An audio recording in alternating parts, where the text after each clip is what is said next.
China by 2010, and now our preparation work is going very well. The Cabinet Committee on Economic Affairs has already approved India's participation in Expo 2010. It is expected to project the progress made by India in a variety of subjects such as rural development, education and telecommunication, and showcase India's technological advancement and contribution. Chinese food, in some ways, has its roots in original dynastic cuisine. They overwhelmingly come from the emperors hosting a banquet of 100 dishes each meal. Countless number of imperial kitchen staff and concubines were involved in the food preparation process. The delicious Chinese food is well known in the world. The key lies in its flavor. The color, fragrance, flavor, shape, tableware are expected to be perfect. There are more than 600 kinds of vegetables that Chinese eat. Unique characteristic of Chinese food habits is the use of chopsticks besides soup. Unlike Occidental practice, the Chinese prefer eating dishes first and then soup. The host must propose a toast to the guest first. The host must add the wine to the wine cup for guests first. It is most common for Chinese families to gather for 3 meals a day. The main course of Chinese meal is fan or grain. The fan may be rice or rice products in the form of cookies or whole grain, noodles or bread. The less prosperous Chinese use meals of millets, sorghum or corn. Diners eat directly from the common plates using their chopsticks. Soup is also taken from the common bowl. Eating begins in order of seniority, with each diner taking the cue to start from his or her immediate superior. Children are taught to eat equally from each dish in turn. People drink tea nearly all day, but at meals soup is the only liquid provided. There may be wine or liquor, but water that we use in our meals is never present. Sweets are not part of the meal usually. Stir-frying is a very popular method of cooking. Braising is also a popular Chinese food. On birthdays, they eat noodles because it signifies long life. Pork is widely used. Sometimes the Chinese host use their chopsticks to put food in your bowl. This is a sign of politeness. The appropriate thing to do would be to eat whatever it is and say how yummy it is. Don't stick your chopstick upright in the rice bowl. Don't tap on your bowl with your chopstick. Beggars tap on their bowls. If you are in someone's home, it is like insulting the cook.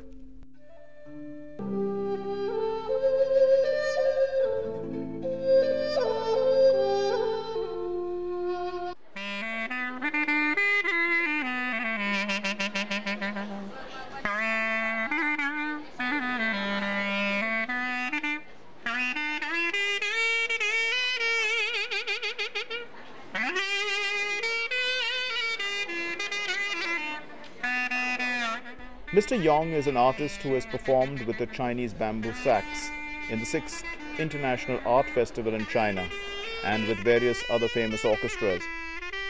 The bamboo sax is also called the peace pipe. It originated from Chinese folk instruments. The instrument was very popular in southern China during 1960 to 1970. Gradually, it disappeared in the last 30 years. Mr. Yong Shungli reinvented the instrument with certain modifications, and he is the ideal performer and, according to himself, the sole propagator of the bamboo sax. It gives deep and rich sounds of a saxophone, yet it is lightweight and extremely portable.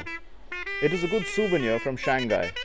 Mr. Yong is not only an expert Chinese folk singer, but, to our pleasant surprise, could play various Indian classical songs.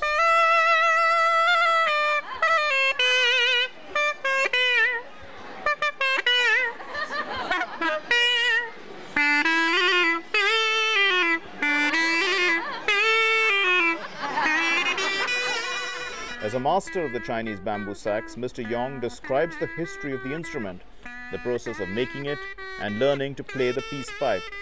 Vibrato is a common technique used by all instrument players. Lip tuning is also necessary while playing it. 来吧来吧，吉米吉米。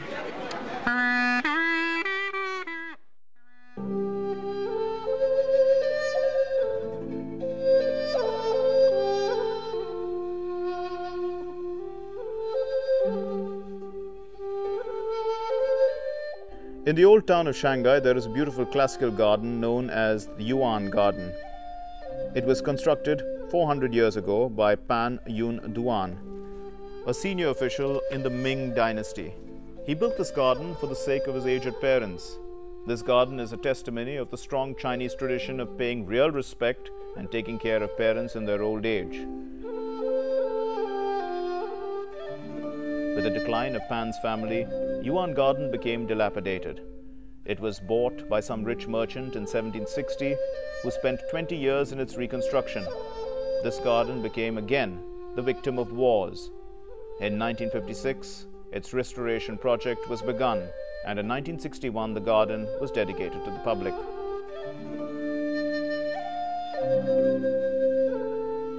In an area of 20,000 square meters, this garden has many pavilions, towers, artificial hills, rocks, fascinating green trees and other valuable plants.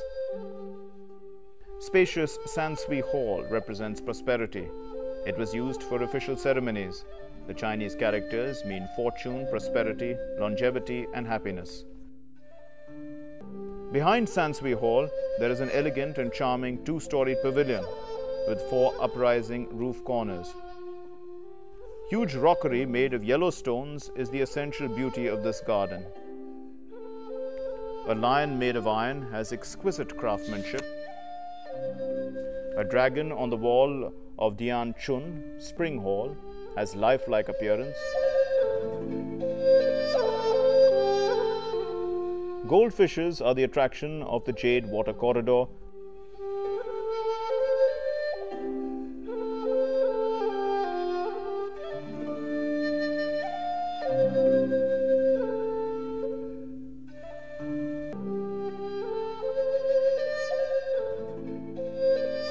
Ting Tao Tower, inner landscape of the Ting Tao Tower. Namaste.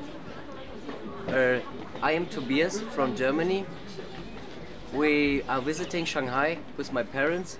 We have seen already a lot of different places. Yesterday we went to the Pearl Tower and also to the Jimao Tower and to the new financial center. Today, on the 1st of January, we're visiting the Yuan Garden. It's completely different, a very unique landscape. It's quite amazing, the woodwork and all the stonework.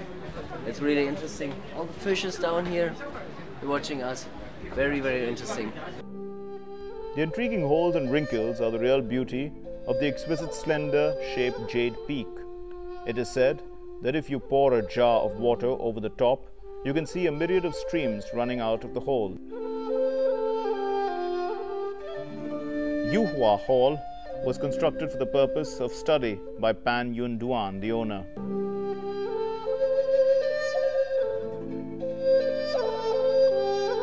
A 21-meter tall, ancient ginkgo tree stands with flourishing leaves. A magnolia tree also has a history of 200 years.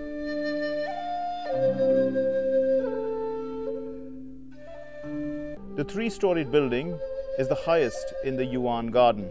It was the tallest building in Shanghai in Qing dynasty. It is called Guanato Tower. The autumn billows of the Huangpu River was visible from here in the old days.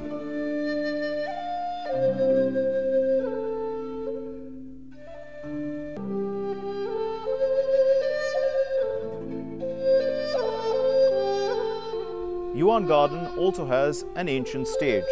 Its columns and beams are decorated artistically. It is 7 meters long and 7 meters wide. It has railings on both sides. This audience corridor has more than 200 redwood seats. The front of the stage has wood carvings framed in gold. Forms of lions, phoenixes, 2 dragons playing with pearl and Chinese characters are there on the facade of the stage. This classical theatre occupies a total of 600 square meters. This report depicts China's history and its socio-economic development, its reforms and opening up policy. It is a journey from the Great Wall, the terracotta warriors and horses' pits, and Yuan Garden to the high-tech parks and software parks, magnetic levitational train, the maglev, and to the preparations for the World Exposition 2010. It is a glance at the People's Republic of China.